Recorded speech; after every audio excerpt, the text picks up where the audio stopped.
Assalamualaikum warahmatullahi wabarakatuh. Pada kesempatan hari ini, saya akan memaparkan materi tentang pentingnya menjaga harmoni tempat kerja melalui etika dalam komunikasi.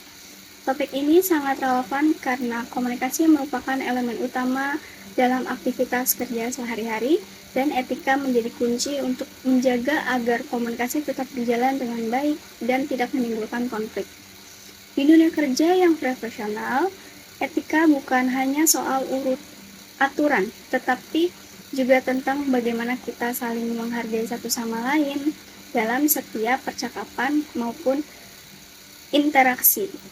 Di era kerja yang serba cepat, penuh tekanan, dan terkadang kompetitif, menjaga komunikasi tetap etis adalah sebuah tantangan yang nyata. Tanpa etika, komunikasi bisa menjadi alat yang merusak, bukan membangun. Oleh karena itu, penting bagi setiap individu di lingkungan kerja untuk memahami dan menerapkan etika dalam bentuk komunikasi yang dilakukan. Sebelum kita membahas lebih jauh, kita pahami dulu pengertian dari etika dan komunikasi profesional. Dua hal ini penting. Etika adalah seperangkat nilai atau prinsip yang menjadi pedoman perilaku, membedakan mana yang dianggap benar dan salah dalam masyarakat. Komunikasi profesional adalah proses penyampaian pesan dengan cara yang sopan, tepat, dan menghormati pihak lain dalam konteks pekerjaan. Ketika komunikasi dijalankan dengan etika, maka kita tidaklah hanya menyampaikan pesan secara efektif, tetapi juga membangun relasi yang sehat, menjaga kepercayaan, dan menciptakan lingkungan kerja yang lebih nyaman. Yang selanjutnya ada juga bentuk-bentuk dari etika yang seharusnya dijaga dalam komunikasi di tempat kerja. Beberapa di antaranya, yang pertama, jujur dan terbuka. Jika kita seorang karyawan, saat membuat laporan mengakui ada kesalahan dan secara terbuka memberikan solusi, sikap ini menunjukkan sikap tanggung jawab kita.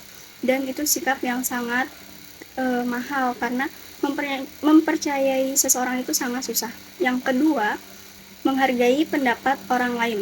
Walaupun kita tidak selalu sejalan dengan pandangan kita, saat misalkan contoh saat rapat, meskipun tidak setuju dengan pendapat rekan, kita tetap mendengarkan dengan sopan dan memberikan tanggapan secara santun.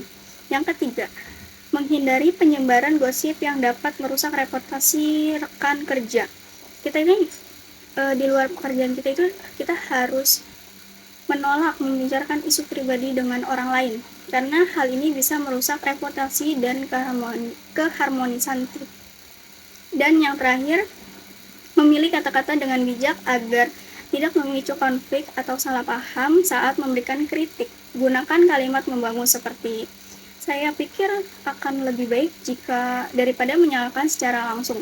Bentuk-bentuk ini terlihat sederhana, tetapi sangat besar dampaknya dalam menciptakan suasana kerja yang saling menghargai dan profesional. Yang selanjutnya itu pasti kita nggak selalu lurus-lurus aja di dalam sebuah pekerjaan, pasti ada tantangannya, yaitu untuk menjaga etika dalam komunikasi yang selalu tidak mudah dan ada beberapa hal yang sering kita hadapi tanpa kita sadar. Yang pertama itu tekanan pekerjaan dan stres, yang mana kita sering banget dikejar-kejar deadline atau terburu-buru, kita tanpa sadar berbicara dengan nada yang tinggi atau membalas pesan secara kasar.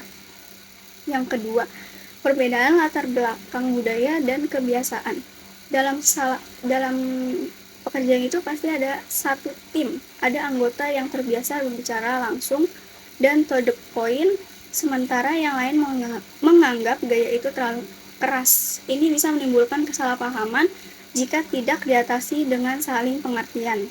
Yang ketiga, komunikasi melalui media digital seperti chat atau email seringkali disalahartikan karena tidak adanya ekspresi wajah atau intonasi. Pesan yang sebenarnya netral bisa terbaca seperti marah-marah atau tidak ramah. Nah, tantangan-tantangan ini bisa menunjukkan bahwa menjaga komunikasi tetap etis bukan hanya soal teori, tetapi juga perlu kesadaran dan pengendalian diri yang kuat. Apa sih solusinya untuk tantangan-tantangan tersebut? Nah, ini untuk menjawab beberapa solusi yang bisa dilakukan agar komunikasi tetap terjaga dan secara etis. Yang pertama, mengelola emosi saat stres.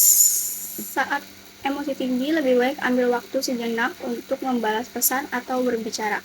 Ini membantu kita tetap berpikir jernih dan menghindari kata-kata yang bisa menyakiti. Yang kedua, meningkatkan pemahaman lintas budaya. Kita bisa belajar memahami kebiasaan komunikasi dari rekan yang berbeda latar belakang dan tidak langsung menghakimi gaya bicaranya mereka.